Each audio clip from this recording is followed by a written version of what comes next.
folks.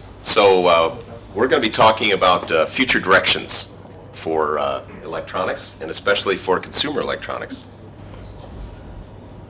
And here's an outline of the things we're going to cover here today. We'll talk a bit about, there's a broader effort in the IEEE, which is the organization that is putting on this event, in particular the Consumer Electronics Society, that is looking at future directions for technologies. And so I'll talk a little bit about that larger effort within the IEEE. Then we'll talk a bit about the particular effort that's going on within the IEEE Consumer Electronics Society that's putting on the ISCE. And we'll look at some particular activities that we've got going on right now, which include safe advanced mobile power, a consumer Internet of Things, activities with regard to creating electric vehicles, electrification of transportation. We'll talk about cloud computing, cloud services for consumers, consumer augmented reality, digital senses, and some new things regarding consumer privacy and security, and also the future of making. And then finally some conclusions. So let's first of all look at the broader category of future directions that's been going on in the IEEE. Here's a few of these of some of the initiatives that have been going on the last few years. There's one here, this transportation electrification.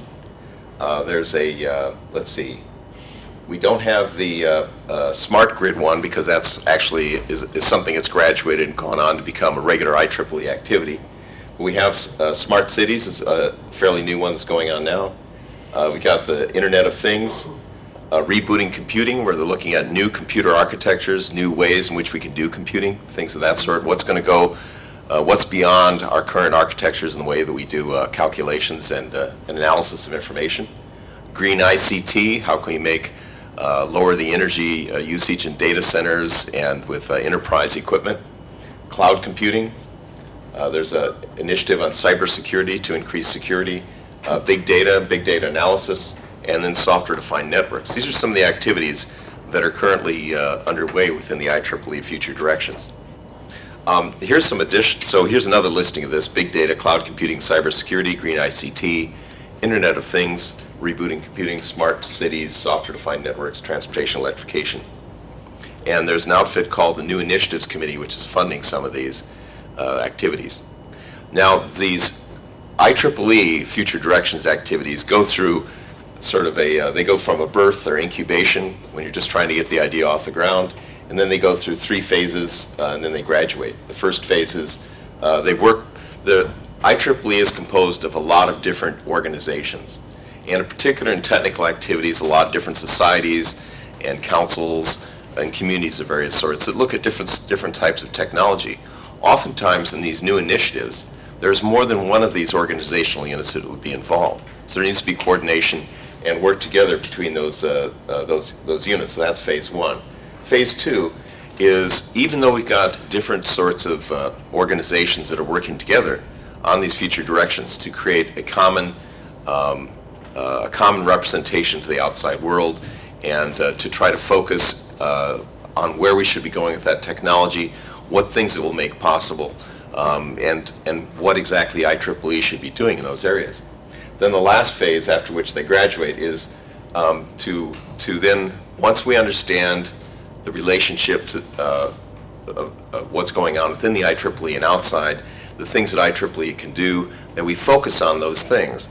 And we show that IEEE, as the largest technical professional organization in the world, can be a thought leader in these new and emerging areas, and therefore be relevant and help to achieve the theme and goal of the IEEE, which is to use technology to help humanity.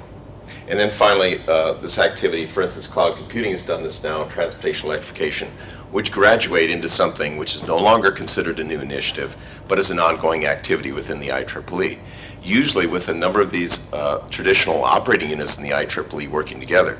And these kind of things actually are representation, this working across these operational units is probably really the face of the future for the IEEE. That increasingly, as we move towards a new age, we're going to have transitory associations between people collaborating on projects for a while and then moving on and doing other things. You know, it's not just, you won't just be focusing on one field of interest, but you actually have the opportunity to work with people in multiple fields of interest in order to enhance the things that you can get done and that we can accomplish together using the modern tools we have, software, hardware, social networking, etc. So that's a bit about IEEE future directions, but a little bit about where things may be going in the IEEE. In fact, right now there's an activity called IEEE in 2030, which is looking at what we want to do now in order to get the IEEE ready to face the future 15 years from now, when a lot of the younger people in the audience will be the mature leaders in the IEEE. So we're trying to get that information, and this looking at these future directions and how we work together to accomplish them is part of that. Now, within the Consumer Electronics Society, we have our own future directions activity, and our purpose is we're actually are doing this in association with the IEEE Future Directions Committee that I talked about before, which is part of the technical activities in the IEEE. And our group focuses on aspects of this which would impact consumers. You know, things that everyday people would run into. And we may have the most active group in terms of a society working on this within the IEEE, even though we're a small society. We've had a Future Directions Committee in the society since 2013. And our purpose is multifold. It's both to serve the outside world as well as our own group of people and to find out things we should be working on. We are going to feed our magazine, and Peter Coughlin there is the editor-in-chief of that. We want to help to create a more industrial outreach in our conferences and events that we put on. A lot of times these things are dominated by academic sort of research, but in addition to that, we want to have things that will have a broader interest and focus on applications and things that could be done where we need to be taking things from, instead of focusing on just one aspect of technology. If we put technologies together and try to move that to make something in the future, what would that look like? We also could be the way that we make the Consumer Electronics Society, which many of us here in the room belong to or might like to belong to, more influential, to make a bigger, in order to change the future. And we think also that this could make it attractive for more people to want to be part of this activity and to join us in the Consumer Electronics Society. So our objectives want to bring interesting and important topics to our conferences, more of an industrial focus too on ways that things could be done. We want to generate articles for our Consumer Electronics magazine. We want to create new initiatives on important topics in consumer electronics. We also want to create a bigger and lasting presence of our organization in the broader IEEE. And what we really want to do is to help create the future and help to achieve that IEEE motto of advancing technology for the benefit of humanity. So that's the same thing again. Excuse me. So here's some things we've got going on. We've got an Internet of Things working group, and actually Sumya here is organizing articles in a conference session, and we're going to have this afternoon, early afternoon, we're going to have a panel discussion on that. We also going to do activities, and actually Stefan has been a big part of this in this consumer home health and making some workshops happen in 2014 and 2015. We've had a Sustainable Electronics Committee that has organized a tutorial session on and participated in Sustainable Technology Conference put on by IEEE Region 6 last year. And we've got an interesting activity, I'll talk a bit more about this, which is on advanced mobile power. And we had 2 workshops on this in 2014. We have 2 more planned in 2015. We're also going to be having a student conference, sort of a student design conference with money prizes behind it, on energy efficient mobile device and applications that's going on this year. So we're actually looking for people who like to be involved in that. So I'll show more on that in a little bit here. And then we have events focused on mobile power and the Internet of Things planned at various IEEE Consumer Electronics Society conferences like this one. So with the bigger IEEE Future Directions Committee, we've had there's an ICCE conference, International Conference on Consumer Electronics, which is held in Las Vegas every year. It's a companion event to the Consumer Electronics Show, which is the largest gathering of companies and people involved in consumer electronics every January. We've had this convergence event the last couple of years.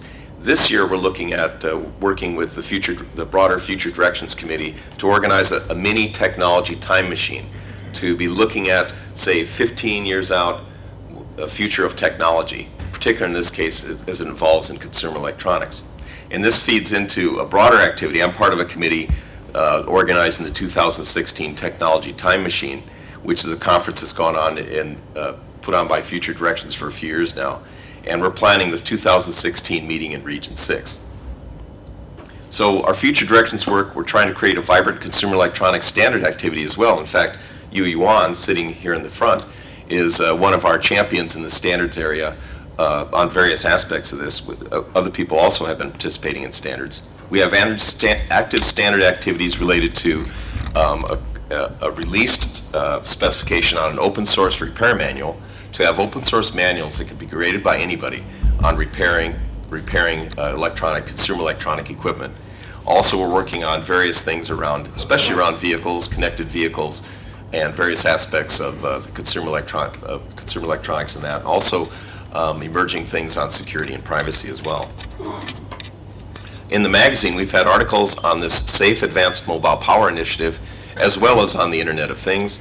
We're going to continue to promote and identify potential authors on topics related to the future of consumer electronics with folks like you. So if any of you are doing something you think might be interesting and you'd like to share it with a broader audience, we have our transactions, and Simon Sherritt is the transactions editor there. But we also have this, if it's a more, say, general article or review article, it may be interesting to have something in our Consumer Electronics magazine. So if you folks have anything you'd like to get out to a broader audience and talk about, I'm sure that Peter or any of the other people on the magazine would like to hear about it. We also have run a survey, a young consumer survey. It's actually still active, although we've not been promoting it much recently. And I'll show you some results from that in just a moment here. But over 150 people had taken part in this. And here's just some results from that survey, showing, again, the age, demographics of the people that were taking this. And they were asking about different devices that they had, and that shows you the percentage of people with different devices. I'm a digital storage guy, so I was asking things related to how they backed up their data, so we have some statistics on that. Some of them did. And then also, how many hours of time you spend on your devices average during the day. These are some of the questions we have in this survey. I believe somewhere on the website we've got the survey data available, various charts on this. I know we had a magazine article, at least one magazine article we wrote on that. So let's look at the particular things that we're working on in future directions. We have the Safe Advanced Mobile Power. So Lee Stogner is the lead on this starting this year. This is something that's been supported by the IEEE new initiative, supported by IEEE Future Directions as a seed project to get started last year and this year. We also have a Consumer Internet of Things. Again, Sumya Akantidata here is the lead on that. Transportation electrification, our current representative on that is Yu Yuan. Cloud computing for consumers, I'm helping on that. Particularly, we're taking a focus on what's called cloud or edge computing, which is perhaps a little bit closer to at least home and that sort of consumer devices. We also have an interesting developing area on consumer augmented reality. Again, Yu Yuan is working on that. And then we've got something that just happened I'll tell you about just this last week, which is we are now the lead society on something called digital senses. And again, Yu is working on that. It actually may tie in with this augmented reality. And then consumer privacy and security, Stephen Dukes is interested in doing that. And the future of making, Bob Frankston and Joe DeCur have indicated they would like to get into 3D printing and things of that sort, which again is an emerging area. Let's talk about the Safe Advanced Mobile Power. We started this activity in 2014 with funding from a Future Directions seed grant that helped us to do 2 workshops last year. One was in the Silicon Valley area where I come from, and the other one was in Galway, Ireland. These workshops resulted in a white paper on the development of advanced mobile power devices that could power these devices we have here. And that white paper is now available on the Consumer Electronics Future Directions page on the Future Directions page on the Consumer Electronics site. We have a new grant in 2015, and its purpose is to fund 2 competitions for students for energy efficient applications and devices for mobile applications. And we're going to have one of these contests that's going to be in September in the Silicon Valley area. The other one's probably going to be in November in Ireland somewhere. And we're soliciting contest participants now. And actually, the deadline we're extending is to the end of July to do this. So if you know anyone who might be interested in this, we have $15,000 that we're going to have in prize. We're going to distribute between these two events. So a little bit of money there. So let's talk about this Advanced Safe Mobile Power Initiative. So the objective here is to create a safe and sustainable mobile energy source for a device, like our smartphone, that will supply a week's worth of normal use without recharging from a fixed power source. The creation of these longer lasting energy sources for mobile devices would have important technical as well as social benefits. And in order to do this, we're going to have to look at some kind of a scaling of the mobile power sources we have available to us. Essentially, it's like a Moore's law for mobile power. If we had more energy on our mobile devices, we could use our devices without recharging for a longer period of time. Often, in fact, right now, I notice I'm already halfway down on my battery and I haven't done much. So I always have to carry around a power brick, to charge these things up and do things. But if we could use our device without recharging for a longer period of time, it's convenient where we have access to power. It can be life-saving in areas where you don't have access to power on a regular basis. Plus, we could do more with our mobile devices during the course of the day if we had more juice to run those applications. And increasingly, the things that we can do are tied to the levers by which we move the modern world. And those are the mobile devices. And so our personal power essentially is tied to the power of the things that we carry with us.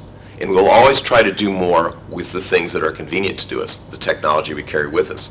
So there's never, in a sense, enough power, enough capability that we can build into the things we have. We'll always need some sort of power management, of course, in these mobile devices, both because we'll be wanting to do more things, we want to conserve the energy, but also because we need to control the thermal load that these devices make as they're operating. So these are all important characteristics. Now let's look at what this might mean.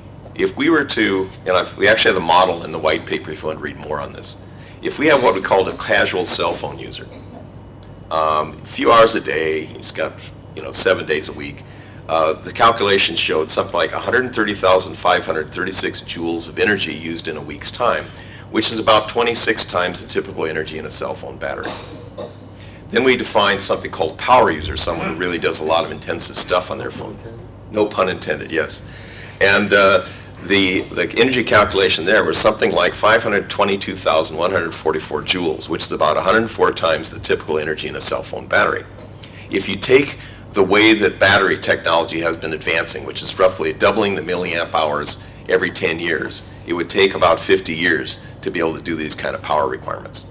So if we're going to do this stuff in many of our lifetimes, we got to get cracking on it. We have to find some new way of scaling up the power that's available in these mobile devices. So available solutions we're looking at in this initiative are longer lasting, higher energy batteries. There's a power storage device of some kind. Other energy storage devices. You can think of all manner of things that could be possible. Mini flat lipo power. What is it? How much power is in the fat we have? Burning your own energy, yes. Many people could use that. Higher energy generating technologies such as fuel cells, for example, or maybe the lipo cells. Energy harvesting for the local environments of various sorts, solar energy or user generated energy. Wireless power that doesn't require keeping the mobile device in close proximity to the power source. For instance, the dream of Nikola Tesla. Or any other means for providing energy to the mobile device that doesn't require attachment or proximity to a fixed power source. These are all the things we're thinking could be part of this and allow achievement of these kind of solutions. But we also are looking at in this project something that can be manufactured at a price that could be affordable in consumer devices. And so what we're looking at is a bill of materials cost that's something in the neighborhood of $20 or less for something like 100 million unit per year production. It must be useful in all anticipated environments and conditions, and once developed, the power source could of course be used for other applications as well. For instance, the electric cars like Tesla had are using technology initially developed to power laptops, those lithium-ion batteries. So this could be used for other things once you have these kind of power sources. So the plans of these initiatives, we held 2 workshops last year. We completed a white paper looking at the general requirements. And this year we're going to conduct 2 more of these workshops exploring this further. and also develop, have these contests that we're doing. So the workshop in the Bay Area, the Silicon Valley area, is going to be September 23rd and 24th in Milpitas, California. And then we're looking at the next one probably in November 2015 in Ireland, because it's fairly convenient someplace not in the United States, and we have Peter. We're also having a student competition around this, which will be associated with each of these workshops. They have like half a day for people to present their projects. We don't have to do it in Ireland. We don't have to. We could do it in Spain, for example. We could do it in Spain, yes. We had a host. If somebody is mad enough to host it. Indeed, we're open to that. That one's not fixed yet, but we should figure it out fairly soon. So let's talk a bit about this design contest. Can you design a more efficient mobile application or device? Or some part of this device, some technology, hardware or software using these things. So we're going to have two of these competitions. The first in San Jose, as I mentioned, the San Jose Silicon Valley area. The other somewhere in Europe, maybe. And the competition is open to higher level undergraduates and graduate students. And again, we've got some money behind this thing for these prizes. So there will be prizes with the top 3 winners in each design contest. We're going to recognize the winners. The plan is to recognize the winners at the 2016 IEEE conference put on by the Consumer Electronics Society in Las Vegas in 2016. This is right at the end of the annual Consumer Electronics Show in Las Vegas. So you can find more information out about this at this URL here. And I think, we're going to make these available, I think. So you can get that, or you can ask about it. Could I just say as well that it's not necessarily just, it could also be saving energy. Indeed. That's something we said as well. Yes. So it may Yes, not energy be an conservation. improved battery system, it could be getting more out of an existing battery. Right. Yeah. Can you do something to use less energy for applications and devices? Thank you. So here's a little bit about the workshops and the student competition. This one here is geared towards the September 23rd through 24th Milpitas event. And in addition to this contest this year, and by the way, one of the things we're eventually looking at is, and we talked to the X Prize folks about this, could there be something that could be put up to help to stimulate development and invention in this area? I mean, for instance, an X Prize to develop mobile power sources. They were looking at doing some things related to battery technology, but that was one of our dreams of how we might be able to do this. But in addition to these contests, we have some other things we're doing now to start to ramp this up, particularly with Lee Stogner working with us. One is called, we actually have a flip book, which is an IEEE battery, which has a lot of people who subscribe to that now. We've got an IEEE battery LinkedIn group. We have plans for sessions on mobile power at our Consumer Electronics Society conferences. We've got plans for articles in magazines related to mobile power. We are also working on making mobile power a major IEEE Future Directions initiative. And in fact, let's see. Oops, this is supposed to, in fact, in the spring there was a poll of members of the IEEE Future Directions Committee on 9 future direction activities which would start, that they would be funding. And they're going to spend major money on the top 2. We came in the 3rd. So that we're thinking that by maybe next year, if we continue to develop, we get the word on this thing, we could become one of those IEEE Future Directions major initiatives in this mobile power initiative. So that's part of our planning there. So let's talk about, besides the mobile power, let's talk about quickly about some of our other future direction activities. Here's the Consumer Internet of Things, again, Sumya, who is now an associate editor of our magazine. And he's working on a proposal for a special issue combining is what it's supposed to say, the outcome of the Internet of Things special sessions and panel discussions, sort of just describing some of those meetings. He's also organizing sessions at our various conferences. This one, GCCE, it's a conference we're doing in Japan. Also ICCE Berlin in the fall. And we're planning also sessions at the 2016 ICCE conference in Las Vegas. And then at there's another, I'm the Region 6 director. That's part of why I got some of this Region 6 stuff for sucking into this. But we've got a session there on humanitarian applications of the Internet of Things at the Global Humanitarian Technology Conference, which Joe DeCoeur is the general chairman of in Seattle in the Blamed for it. in the fall this year. He's going to do a great job. We're also going to be doing this fall an Internet of Things workshop in Malaysia. Transportation electrification. So we've been part of this group for several years now, and it's a multi-society group with administrative support from from another group that's focused on power. Power electronics. Yeah, power electronics. And you is now our society representative on this transportation electrification committee. Cloud computing for consumers. There's a subgroup within the cloud computing initiative.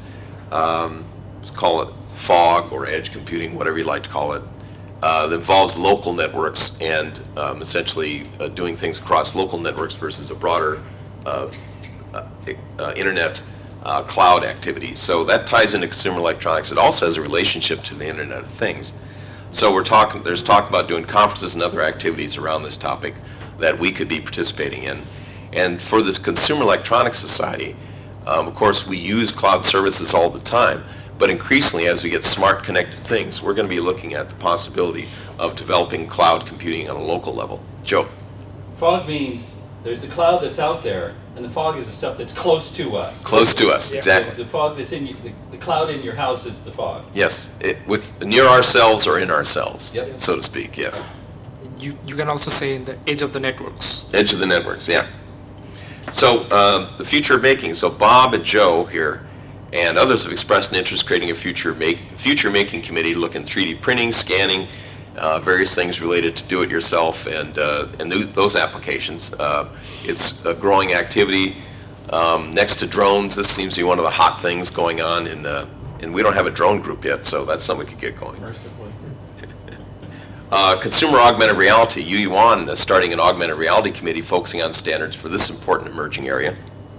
And here's something that fits into that, but it's very new for us. One of the activities that is getting funded based upon that poll of Future Directions members is called digital senses. Sight, hearing, touch, smell, and taste. Both augmenting our capability of sensing things we cannot sense today, okay, extending our senses, but also capturing the things we can sense. So it's one of the new initiatives. Yu Yuan is our representative. We're going to be the lead on that, consumer electronics. And so we're putting together project plans to set up identity, build visibility, and solicit participation, and collaborate with other operational units, but also with other ongoing efforts, augmented reality, wearables, healthcare, and others. But basically, we've got some money we've got to spend this year to do some things. So we're looking at getting things kicked off here pretty soon. And again, we're looking at digital senses overall, where we're creating the potential of both capturing the physical world that we currently sense and the world that's beyond our current sense, direct sense, and bringing that into our own brains, into our own cognitive system. In addition, this could be feeding new forms of entertainment and developments of alternative cyber worlds and those capabilities, things that have dreamt in science fiction. Of course, science fiction is a great inspirer of technology. The speculation of where things could go. It's part of how I got involved in technology anyway. Consumer privacy and security. Steve Dukes, who's unfortunately not here with us today, said he wanted to start a consumer privacy and identity theft future directions activity. And then, in general, I'd like to make an appeal to other people. We're looking for new things to get involved in. There are so many important and interesting things that are going to be driving consumer electronics. And consumer electronics is the electronic that touches all of us. It's the way in which we directly interact with and will create the future. So if you're interested in getting involved with us, to have ideas of things, you could join a current committee working on these various things we talked about. You could start something new. We're very open to this, and or recruit additional folks to help us with this. There's a lot of things we aren't involved in we could be involved in. So if you'd like to do this, let me know. Be glad to plug you in and get you active in any of these things. So in conclusion, our Consumer Electronics Future Directions Committee, looking for volunteers to help create a vision for the future of consumer electronics, and indeed a vision for at least the technical future of mankind, what we will enable, what we will make possible in the future world. What are we going to do with that? Mankind? Mankind? We don't need it anymore. No, that we know future directions. What are we going to do with it? We're going, Suppose I give you a future duration of, let's say, something. What are we going to do with it? I'll tell you in just a minute. Okay. No, So the IEEE, okay. Sorry, I'm almost done, so let me No, finish you're up. going to tell the future. That's my next slide. Okay, the IEEE Consumer Electronics Society has created an initiative to promote the development of energy sources for mobile devices that would allow these things to be infinitely more usable, to be an even greater lever by which we can move the world around us. If that could be a major IEEE initiative by 2016, we believe, which would maybe allow us to get more focus. Maybe we can work closer with the X-Prize people. Who knows? Maybe come up with a $10 million purse or something for someone who can meet certain objectives. Could be kind of interesting. Our Future Direction Committee is playing an increasing role in defining the future of the IEEE, which we think is right. And we believe that this kind of activity will make the Consumer Electronics Society an important element in the IEEE and a basis for growth in our membership and activities. And here's the answer to your question, why are we doing this? Because we want to create the future. And engineers are the folks that make that possible. Because the future involves technology. If mankind is going to survive in the numbers that we exist today, if we're going to get off this planet, distribute ourselves elsewhere in the universe, we need to build the technologies that make that possible. Yes? Suppose the future, the real future, actually will be a little bit different. What are you going to do then? We're going to go here. Here? Life is what happens when we make other plans. Again? Life is what? Life is what happens to you while you're making other plans. That's true. It is true. I try, I always like to think about the future for sure, but I wonder, Well, there's no other talk, we're going to have the discussion. So what I was going to do, it helps just do a quick. Did you have something you want to talk Yeah, about? I just want to do a quick version. Okay, all right, we got another talk we're going to do Let's here. Why don't you get set up here while. one smart guy said, prediction is difficult, especially of the future. Well, and then there's the old Arab saying that. I know, some people say the yoga bear is for somebody else. It's Yeah, needs well, the best way to predict the future is to create the future. That's another one. So we can throw aphorisms back and forth. No, the question is, how much can you influence? You say, let's create the future. How much influence you have in creating the future? Let's find You out. might have some. Let's Might find have out. some. Well, this is why I put this together, because I think, and this is spoken on before, it's more about observing the present. I don't want to claim as much we're predicting the future as we're observing the present. And so my brief thing is I write a column in the magazine, and if you touch the keyboard, it goes too fast, called Bits versus Electrons. And my challenge is to explain the very different Is this concept. your talk for the next one, not this one? No, this is the only slide for the next, the rest is not IoT. Okay. So I'm just saying the IoT thing, I was noticing Future Directions, I grade out the stuff assumes that engineers are going to create value in the middle, and, it's going to be on behalf. And I'm saying the future is more a result of this new concept of software creating value outside the IEEE's purview. It's not outside the IEEE. Well, this is the question of where the IEEE sits, and that's a discussion we should have. So one of the interesting examples is a Zap which turns these into microphones. The software, we're redefining everything, and all these different devices we have just become applications. So the one actionable item is that not in the future thing, but the IEEE has to do, is get rid of all these barriers that prevent us from doing that, that prevent software from working. And this is just ridiculous. And again, the long talk I give, I'll explain why, but again, this is the short version. I want you, every time you see one of these, think of somebody just telling you, sorry, you can't do it for no reason other than we can prevent it, perhaps so we can charge money. So I just finished my October column, which helped crystallize some of the thinking. This is all about relationships. Forget the internet. The internet, we're going to look back as an interesting thing like the telegraph wire or the talking telegraph or some historic artifact. What this is really about is our ability to focus on relationships between endpoints and use software to create things. And one of the things we did with software was figure out how to use any available thing in the middle, radios, wires, to communicate.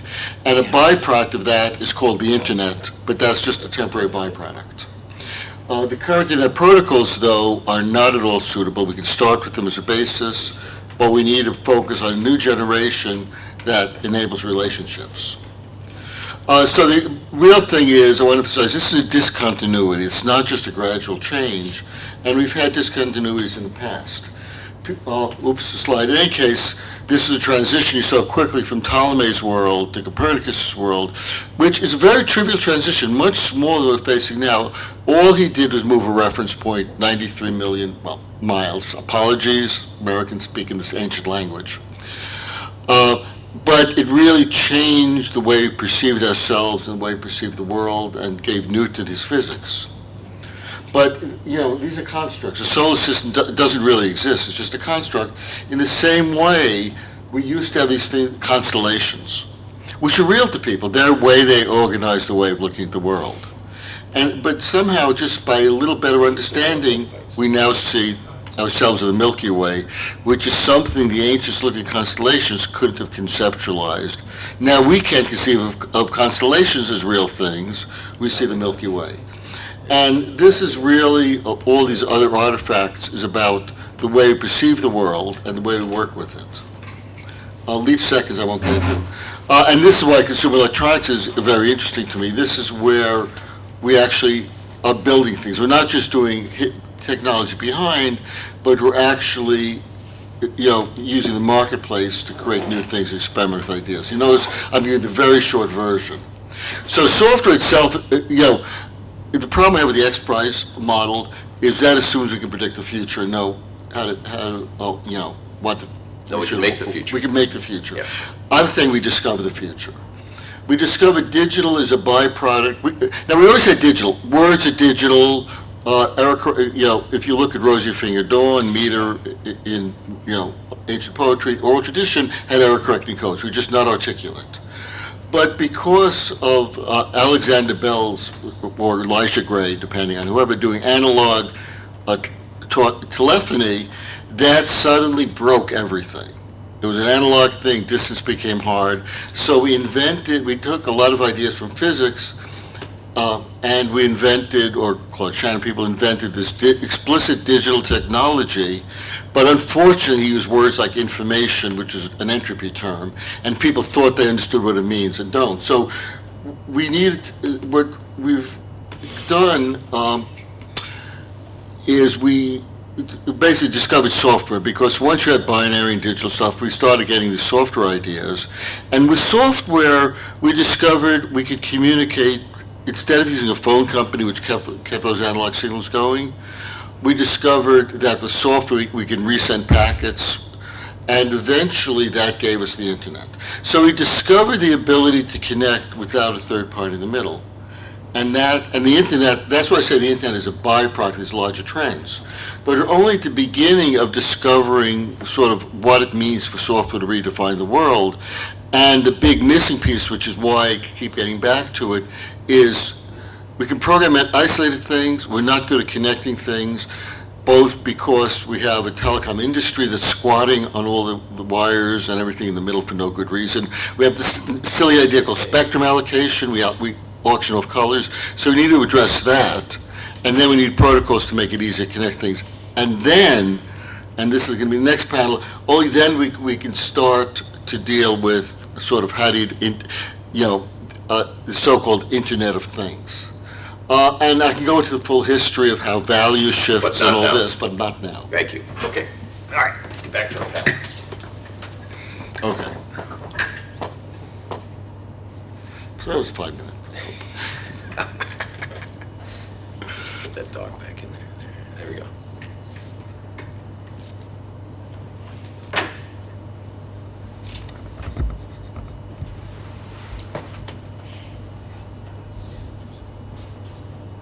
Okay, so can you see that? So now we're going to have a panel discussion on these topics of the future of consumer electronics. So our members here, Bob, you've heard a little bit from him. We also have Sumya Kante Dada, and you, Yuan, why don't you come on up here? And we got room for you here, I think. And then we've got Peter Coughlin at the end there. So I had a few questions I wanted to ask you guys. And maybe there's we'll get some more from the audience here too. In fact, why don't I do that first? Let's see, do any of you have any questions on future of consumer electronics based on Yeah, The battery thing is particularly challenging because it's a material science, yes. physics problem Mm-hmm. that kind of goes out of the general purview of whether IEEE is really effective. Mm-hmm. Do you think that something could be yielded out of that, or does it seem better fit in like a DOE, ARPA kind of organization? Well, I think we've got, well, one thing, I think we've got a definite need for that in consumer electronics. Nobody's questioning the need, Yes, That- yeah. That's clear. Yeah, but is it something that we would do all by ourselves? No, I don't think so. But I think we could help drive it by creating essentially developing the understanding of what's needed, and get some communication going on these things. But I agree with you. I think there's a lot more disciplines that are involved in trying to solve this problem than what typically exists within either consumer electronics or electrical engineering in general. But the other thing related to this I find interesting, I mean, we keep talking about it in terms of batteries and things, but, DC power I've become fascinated with because it flows in many ways. Yeah. And there are many ways to sort of deliver and mix it. So I think we also have to think of different, approaches to sort of how we use power and make it available. Mm-hmm. Well, and as you saw, we were talking about different ways in which we might be able to generate that power for the device as well. Well, it's generate, or just pull it from somewhere. Mm-hmm. Okay. I think Yeah, Peter has something to say. I think when we did the workshop in Ireland, we polled a lot of people around Europe, and we did have difficulty finding people who are experts in this area. But again, in the initiative, we had Lee Stogner has done a lot of visiting around industry, and he had some very detailed material. We broadened the topic as well, so we brought in things like wireless charging, which is an ongoing technology that's been developed. We also looked at efficiency, and in fact we did a lot of analysis of mobile devices and looked at the trends there. And I think you're aware, Bill, that video and imaging is actually one of the largest Chews up a lot of consumers juice. of Yep. battery, and that doesn't get better when you go to 4K and 8K. So again, I think you're aware, I have some connections and interest on that side of improving the efficiency. So since that workshop actually last year, there's a very large battery facility has actually opened up in Sligo, just about 50 miles north of Galway. So we still have to investigate what's going on up there, but we don't expect that we're going to necessarily solve all of those problems. It does overlap in chemistry and in areas like that. But we think we could be a goad to make things happen. But it's a key to consumers, so we're Can I make tracking it. One suggestion, we stop using the term generate power, and it's really how do we transform and transfer power. No, it can be generating power. That's No, what but we know. what does the word generate power mean? We're converting from one source of power to another. One source of energy to another Yes. source of energy. I mean, it's just a way of thinking about it. Okay. And some of it, if you get solar directly and things, or alternative Well, ways we're of calling thinking. that harvesting. No, I understand. That's why our language itself is biasing the approach. Well, I know, but we got to work with you. There's a term WPT recently was very popular, wireless power transfer. Yes. You only need to add transfer. Mhm. That's Yeah. The question over there, Scott. Yeah, about you kind of touched on it in some ways, but a view that maybe, so let's think about the premise of this presentation is all about future directions and future technologies. Yes. In many ways, turning around and saying, let's have better batteries or more efficient batteries or more efficient ways of using batteries is actually a very backwards way of thinking. What you're turning around is saying, let's take a construct that we've had for many, many years, the transfer of chemical energy into electrical energy. Now, with recent developments in things like graphene-based storage, supercapacitors, are we not kind of forcing an old paradigm onto a new way of thinking? Actually, so it's rather than turn around and saying the future of batteries, it should be the future of energy storage. Or management. Well, that's it. When you looked at the possible solutions, we mentioned energy storage generically. We didn't say batteries. I mean, we said batteries as a form of energy storage, but there also are a lot of other approaches as well. Some which are chemical based, and some which aren't. And there's a lot of things that could be sort of nanotechnology, and in that sense, actually relate a lot to our building of small electronic devices that we do today. So, I mean, there's a lot of ways of doing this thing, and in fact, there's so many different ways of doing it that can be used either singly or combined together. Leads to the possibility you might be able to get some interesting combinations. But the problem with energy generation is people grab onto the idea of batteries. Mm-hmm. When you're talking about mobile power, you immediately think batteries.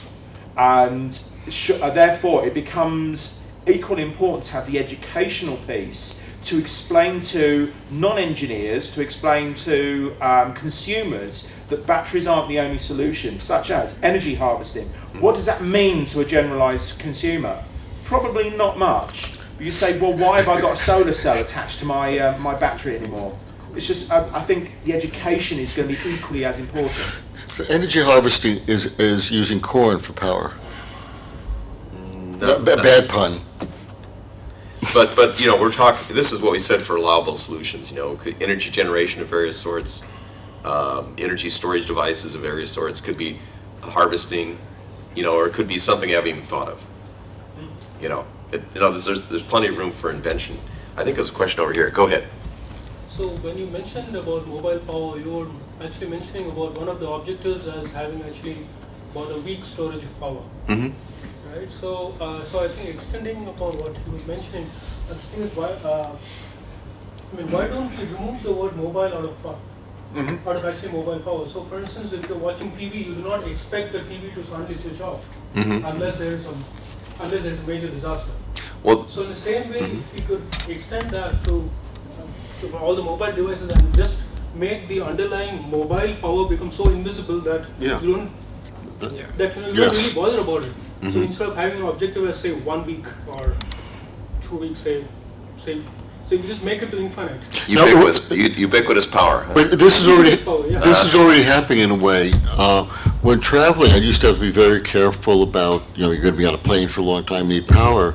We're now making, and this again goes to my DC, we're now starting to make power available in many more places, in many more ways, power to the seats in these places. So that is part of it, making it available is complementary.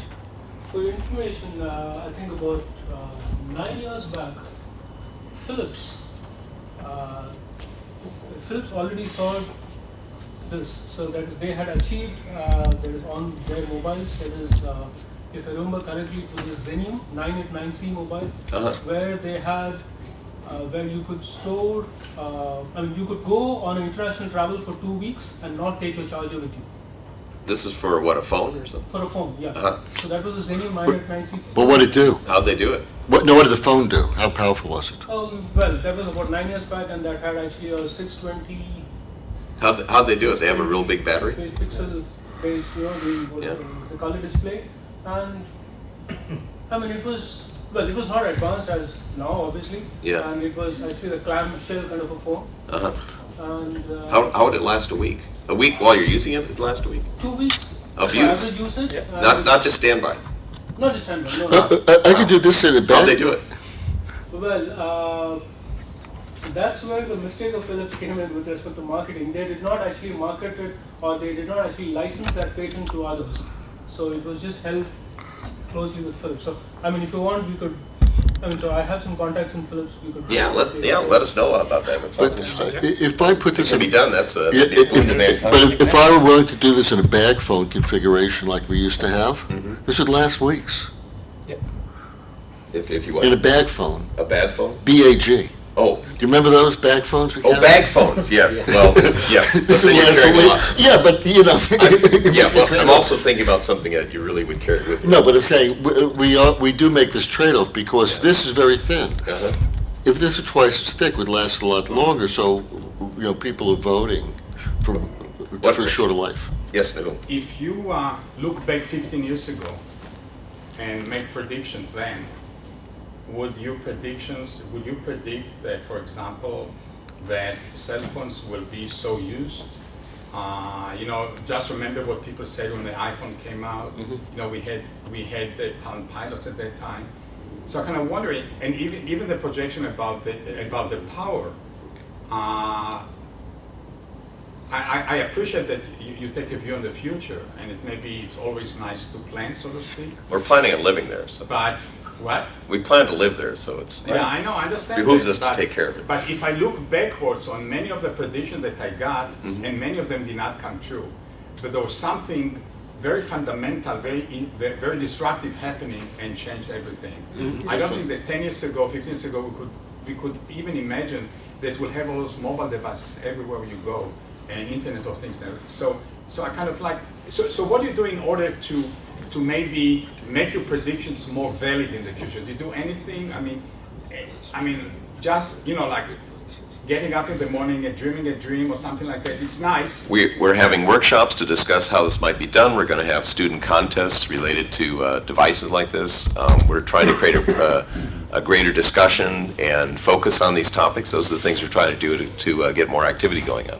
No, but I'm thinking about how you develop your sense of predictions. Okay, some people are good in predictions, maybe more than others, or maybe it's random, I don't know. Only in hindsight. I tend to use a loaded dice that helps me in making my predictions. No, I'm just kidding. I have a short answer. Yes.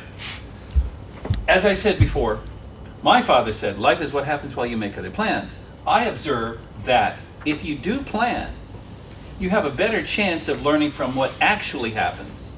So the next time you plan, you can home in on where things might actually be. Have been. Yep. And I will keep planning until I stop breathing. The thing is, what we've got here is an indication, and we all deal with this every day. How many people here have not had enough juice in their phone to get through a day? all the time. Okay, does that seem like it could be a general issue? And something that if we could fix that, it'd be really helpful to a lot of people. And in fact, if we could fix that, I didn't show it here, but we could build little high definition micro projectors, do 4K even. They could go out of your phone and shine on the wall. But that's going to chew up a lot of juice. There's a lot of things we could do. You're shining your iris. Or shining arrows. Less energy. React to you. Sometimes you predict and you are carried away with your predictions and you really don't see the future. Yes. And you have seen Happens many... all the time. What? No, but there is a bias. You have seen many times, look on the BlackBerry, for example, what happened to them, how they predicted the future, and what happened to them. Sometimes our predictions are based upon some considerations that are kind of maybe very personal, or maybe I would like to eternalize what I've done so far. But the question is not whether you can predict the future, it's what are you trying to accomplish. We're not necessarily trying to predict sort of science fiction one true future, but there's we have to make a decision about A or B now. So let's take this a little different direction here. There's some other questions, broader questions in this, more than just mobile power. For instance, I'd like to get your guys' input on what you think are the trends to watch in consumer electronics over the next few years that will have the greatest impact. Maybe starting with Peter. Trends and activities. Video and imaging could be an important part of that, for example. Well, yes, we're certainly going to see devices developing probably quite rapidly in the next few years. Certainly the push to 4K and 8K is going to drive a lot of the hardware to new areas. I think we're also going to see power as a huge issue at the moment in these mobile devices. So I think we're going to have to see some step functions in the video processing and the movies. And I think as Bill said this morning, we're all turning into our own videographers. Yeah, point of view videographer. Documenting our own lives. Yeah. Going on from that, I think another trend you're going to see is more and more internet-based services. And I think one huge issue we're going to see coming to the fore, and it's already come to the fore a bit, the issues of privacy and personal data. And I think we had this conversation recently about a lady in the UK who got an email from one of her friends saying she didn't realize she'd moved to the Middle East, to Dubai. And it turned out somebody had created a duplicate of her entire life. They'd stolen all her pictures off one of these websites, and it basically created a duplicate identity. It didn't appear to be malicious for any reason, but they had renamed all the people in her life, her boyfriend, her family, her kind of aunts and uncles, And all these pictures were documented in somebody else's Facebook page. Okay, so there's just one very strange and unusual example of what can happen when you're putting all your data and your movies and video up on the internet. Or anyone can access. So I think privacy and protection of all the content we're generating is something nobody's really thought about just yet. And it's going to bang us all in the heads in the next couple of years, and it's already starting to do that. Thank you. How about you, Sumit? Probably enough. Maybe Internet of Things is one of those. Yes, so for me, I would like to build on top of Peter's point. So since we have the Internet of Things, wearables, smart cities, all this coming into being, and we see the trends for next couple of years. So I also think that the security and privacy in the Internet of Things would be a major challenge that I personally would like to see security being integrated from the very beginning of the design phase. Not it should not be. I see your expression, Scott, but this is some. This is exactly one of the points I'm going to be talking about on Friday. Yeah, exactly. So, and there is one more question that's coming up in Europe in the recent years, like who owns the data that's generated by the devices? Okay, is it the network providers, or is it the, to which the person to whom the devices belong? Then we have complex issues. For example, a device during its lifetime, the owner of the device might change. So what happens to the history of the data? So there are several such issues that we have to think and consider in the recent couple of years. And one of the things I was recently started working on to merge Internet of Things with healthcare. So there I see it more from the standardization perspective, because we have several medical devices, but they are not interoperable among each other. So that's the first point. So in the morning we were having a discussion. So if we buy a smartwatch and it's not talking to a different company's smartphone, so how does that it would fit in the overall ecosystem of Internet of Things? So we should try to address security, privacy. Also, we should try to create awareness about some consumer-centric standards, for example. Okay. So how about you? What do you think the big trends would be? And maybe the connected vehicles? And So first, for the future transportation, I think the future vehicles will be more connected, automated, and intelligent. And also the future vehicles, especially future cars, will be more like consumer electronics products. That means you will have easier maintenance, you will have better and richer ecosystem, including hundreds of, thousands of, or millions of apps developed and maintained, operated by various vendors.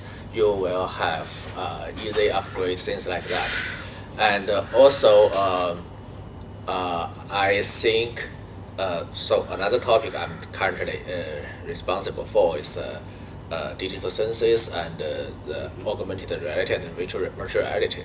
So I do think AR, VR would have a huge opportunity, not only in the consumer context, but also makes much sense to enterprise.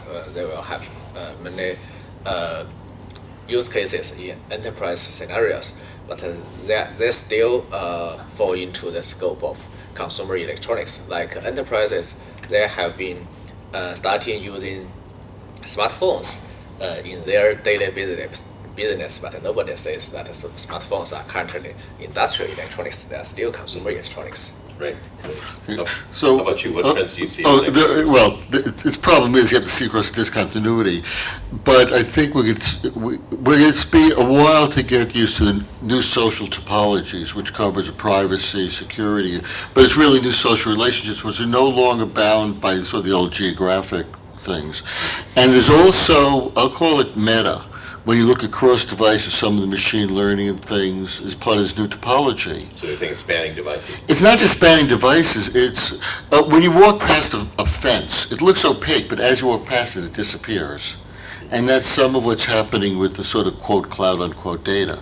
So these are all things that we're going to take a while to adjust to, because they're countervailing forces, the viruses, the spam, those things are part of the new ecology. And in the smart cars, if it works as well as my smartphone, I'm afraid. I mean, first the car is going to run hot for a while, then you do a factory reset, hope the apps don't crash, because it's going to take a while for us to learn how to composite all these software things. But I think the biggest threat, maybe because of discontinuity, is this concept with software and people reprogramming the world and redefining things. Okay. So, an interesting question. What do you think, how do you think the needs of consumers in the electronics that we serve them are different in various parts of the world?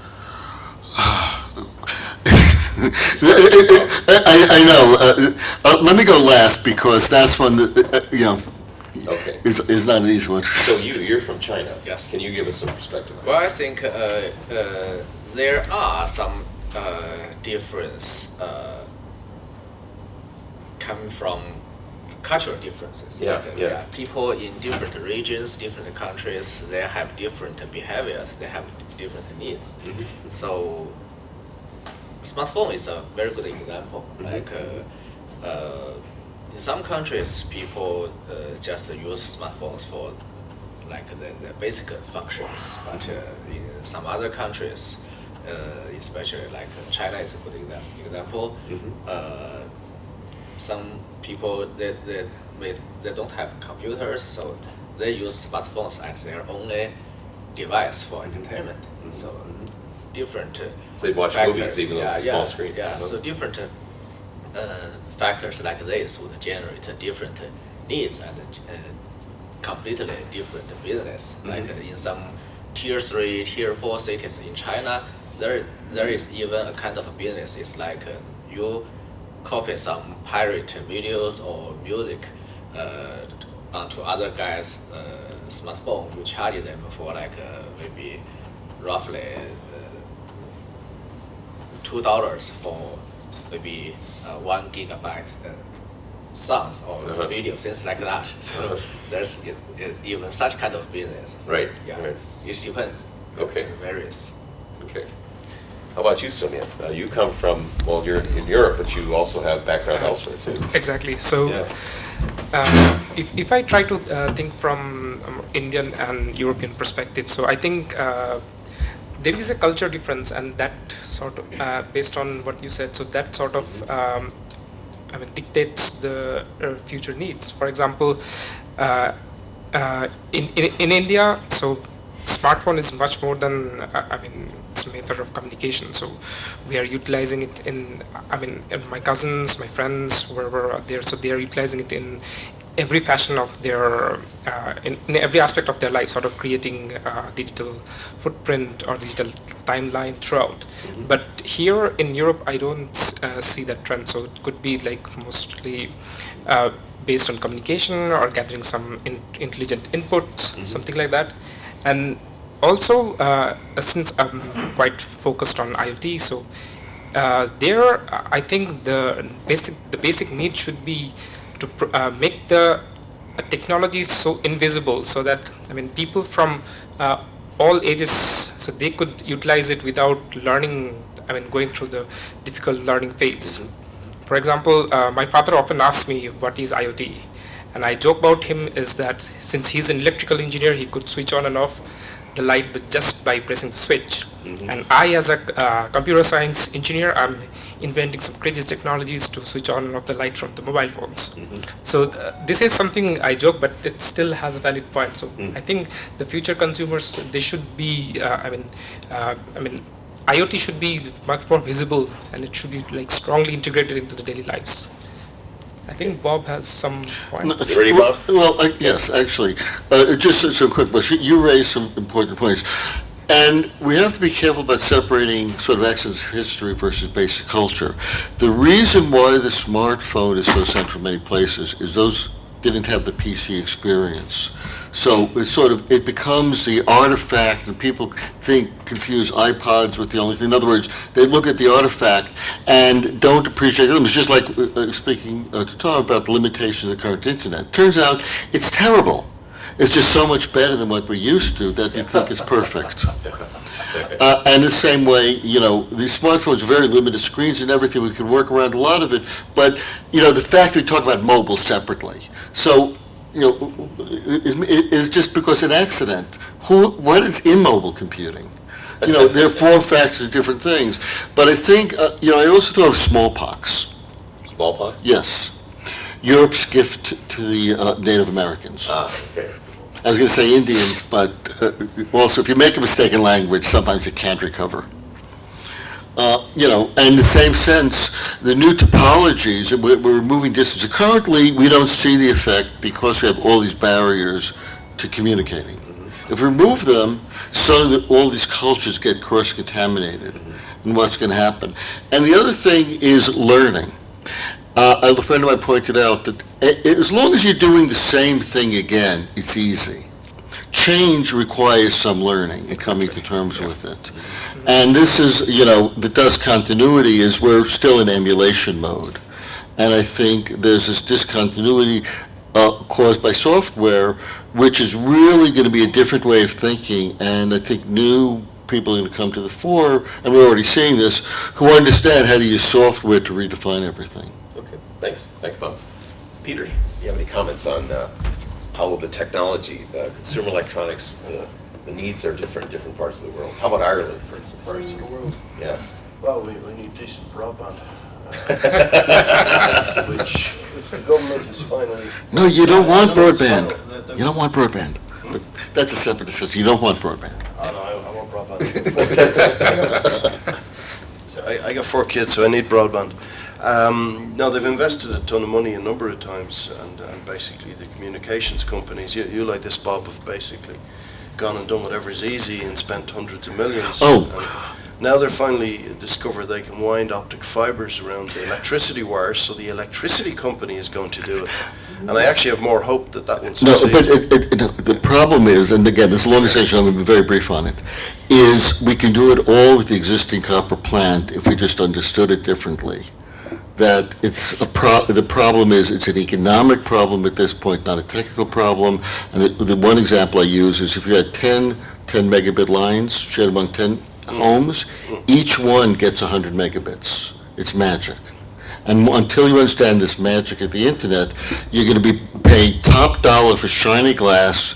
You're going to give the electric company more ability to control your lives, and you're still going to have those stupid agree screens, you're going to have those subscription screens, and nothing will fundamentally change. Okay, well, I've heard of farmers with a gigabit bandwidth, so The you know, plant's not that good. I'm a gigabit bandwidth, right? You've got it in copper. That's the Copper bandwidth, do- so... You've got 10 gigabits at home in copper.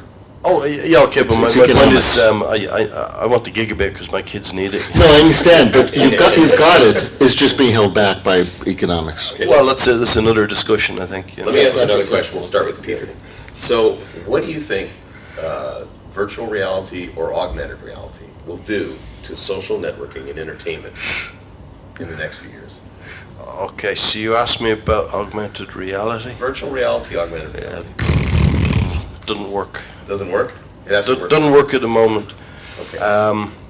The guys doing the Oculus Rift, apparently that is pretty cool. And what's the chief scientist's name? I know who you're talking about. I The can't- guy, he went to work, he was in That was the Bob. gaming. Lucky. Palmer Lucky. He's the inventor. No, he's, but the chief scientist who went to Facebook, he was with the gaming company. What's the gaming company called? No, the guys they released a game box now. They sell all the PC games. Minecraft or which? No. It's gone out of my head. But then he was the company that's been very successful with that, and he worked. Abrams. I'm close to it. Anyway, I invited him to write a thing. An article for the mag. Yeah, he had a nice blog, but he said he couldn't shorten his blog, which was quite long.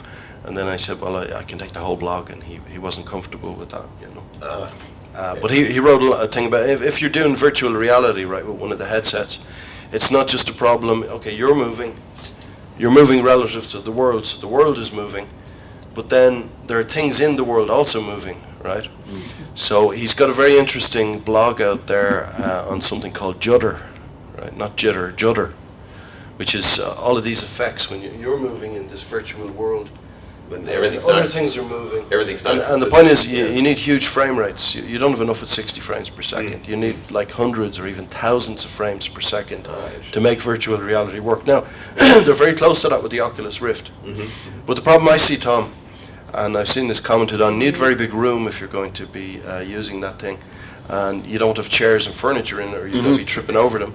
And if you're playing with several people, you're going to be banging into each other because you can't see anything with those headsets on. Right, right. So, yeah, I've got a question down there. I mean, Oh, the go ahead, interesting Scott. thing about the Oculus Rift, so we've been playing with the Oculus Rift, but using it for a totally different context. And I think it depends what you use. The beauty about VR, where I think it's going to work out, is not so much the entertainment industry, because as you very rightly say, Judder and everything comes into play. What it's fantastic for is it actually gives you an infinite viewing space. And so, for example, a software engineer sits down and has maybe 2 monitors. In the virtual space, you can have 7 monitors. All you've got to do is just look at them. And this is something we found that's absolutely fantastic. So the drivers, I think, for VR over the last couple of years have changed, not so much from the entertainment, which is obviously where the big money is, but analysts, software engineers, people like that, the engineers, the producers, Understanding are actually of going to data. start to really use this, because now Visualization. I want a monitor Yeah. over there, I just look over there and I start coding, and it's just working. And that's the beauty of it. Well, it's also, just a side thing, the fact that you're using the physics of the head, you start to rethink past the visual field. Absolutely. Well, my comment to that is I've got 10 desktops on my Mac, and that's about as much as I can hold.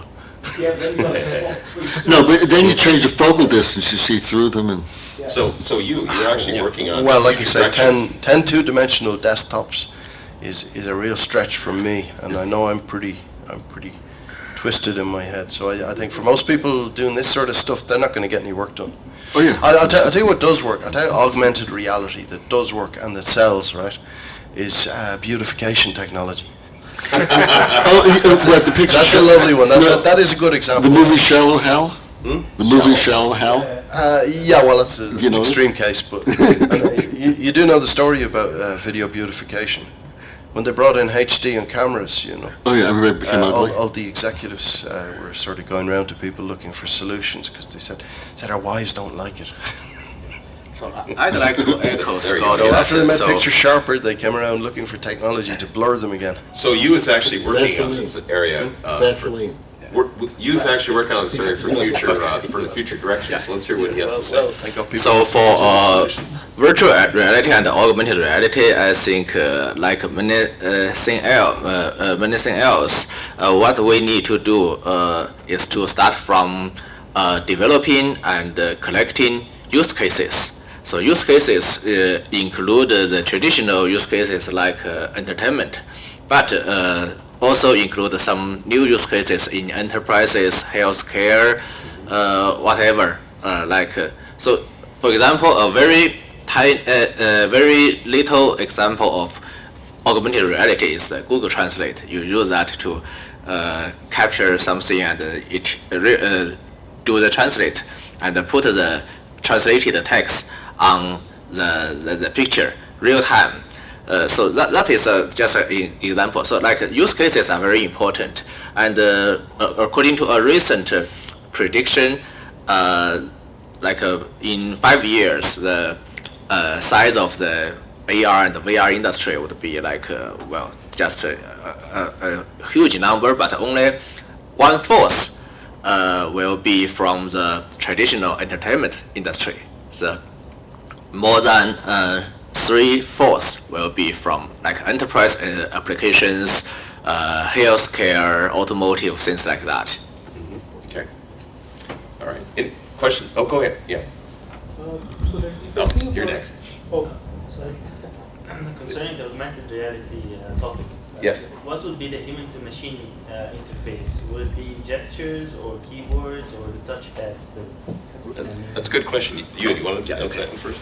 So my personal belief is that things like the glasses and other wearables are just intermediate products. So maybe eventually we will really use some brain-machine interface, which is actually another initiative recently Yes, selected that's by also in IEEE. the Future Directions Yeah, initiative. in a story I wrote That was 20, number one. 25 years ago, I spoke about repurposing the extra tail. Until you discover those electronic devices in your brain will cause you brain cancer, okay? Maybe. So, maybe. It's a small price to pay. Besides, you Well, you're going to wear yourself in the machine anyway. Yeah, I could also sort of echo Nahong in that question. So separately, a little bit separate comment is that recently there's an article disclosing that the current technology in wireless power transfer, wireless charging, causes cancer. But I think thinking in a positive way, that does not necessarily mean that technology itself will not succeed. So I think that means we still have room to improve. That's just my. Yeah, remember, life causes cancer. Yeah, yeah. I fully agree. Do you guys have any comments?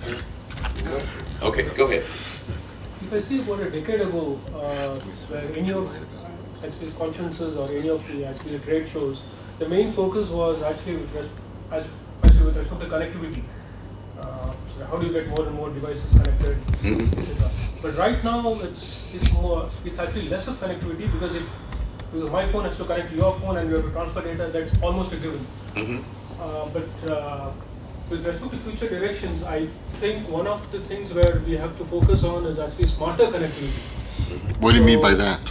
So for instance, if I know that Tom is going to be in Spain, and I know that, hey, you know what, if my phone is connected to his phone, so we can, the calendars would sync up and say, hey, you know what, he's There going are to be in Spain, so on. There are It's called applications now. trip Yeah, it. there will. So right now, the thing is, so that also actually sort of touches upon the privacy and then the identity theft kind of thing. So what are we doing from a standards perspective to address the smartness aspect of it? I think this is well before standards process, but I think it's important to separate your term connectivity in the technical sense of exchanging bits from social connectivity.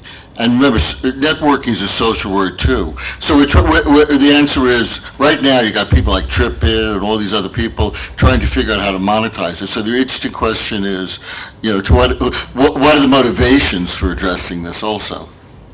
And I think we may be at the end of our time. Does anyone know when this is supposed to end? You were 4 minutes ago.